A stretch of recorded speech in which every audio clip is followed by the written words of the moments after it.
What's up, guys? It's Ricky Bobby here.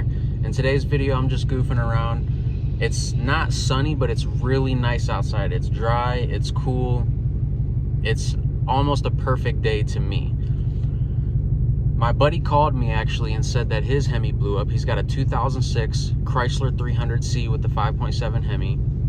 And I got a few things I think is what's wrong with it. Number one is the rod bearings. Total common problem. Especially, you know, with guys that get on their Hemis like we do. It could be a lifter, you know, that's a common problem with Hemis. Or with the early Hemis, the 5.7s that aren't the Eagle heads, the valve seats are a huge problem in those. So we're just gonna go and rip it apart and see what we can find. All right, I'm just getting gas and I'm clicking 89.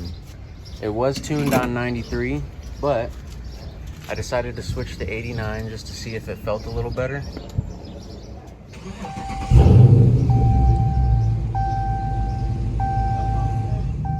So yeah, I put 89 in here and I got a tune from Jay and I'm just testing it out because I just kind of think, you know, this car from the factory is supposed to run most efficiently and for the most performance on 89 octane fuel.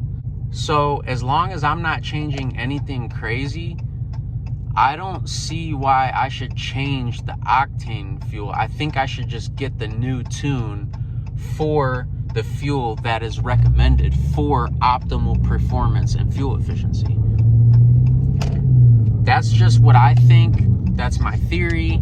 So I'm kind of testing it out as I go, which in these next couple of clips, I mean, you can kind of see the car acts wild.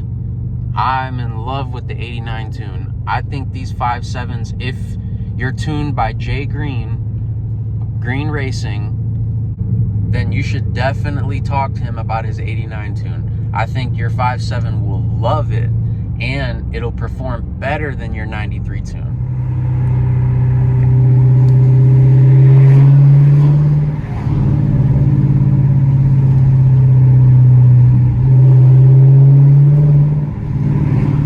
Step on the gas a little.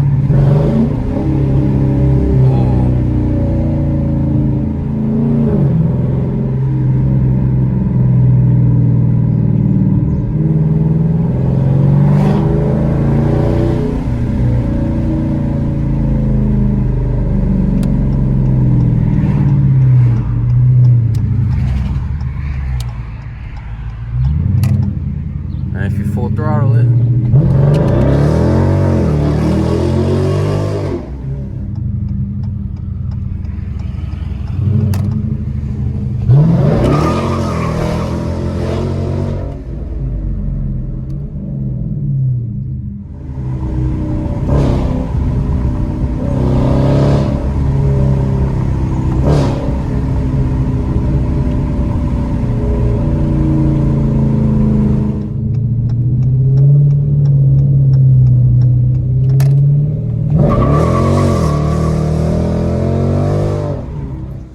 see if we can, I want to hear it.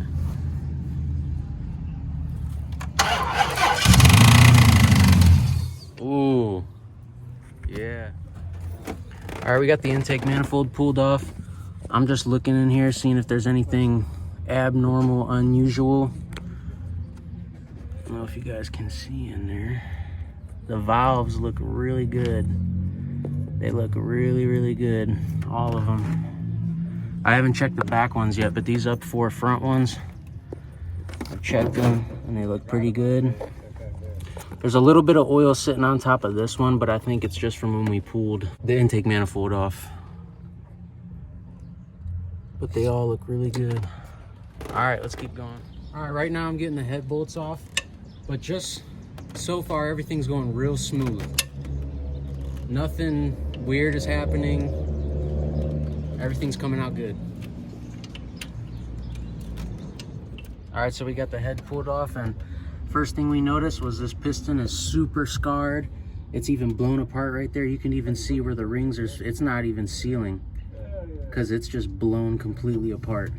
So there's definitely going to be metal chunks in the oil pan. And this is what the head looks like. You can see there's a ton of marks from all the material from the piston hitting it. As you can see, the intake valve is pushed up.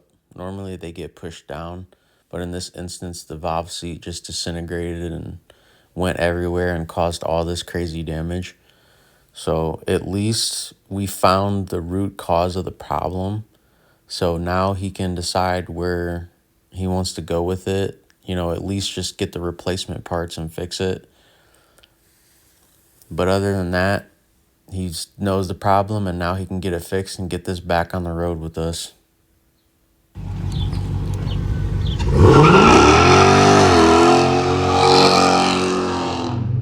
Alright guys, so it was a valve seat problem. They completely dropped, and all that material just caused everything to just explode, you know? So the only thing is it's not my car, it's my buddy's. So I can't definitely say what's gonna happen with this car. He's gonna have to decide where he wants to go with that.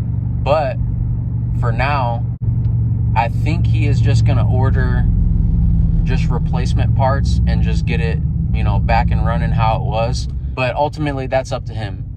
If we do anything with it, you know, you'll obviously see in a video in the future. But other than that, thanks for tuning into today's video. I'll see you guys later.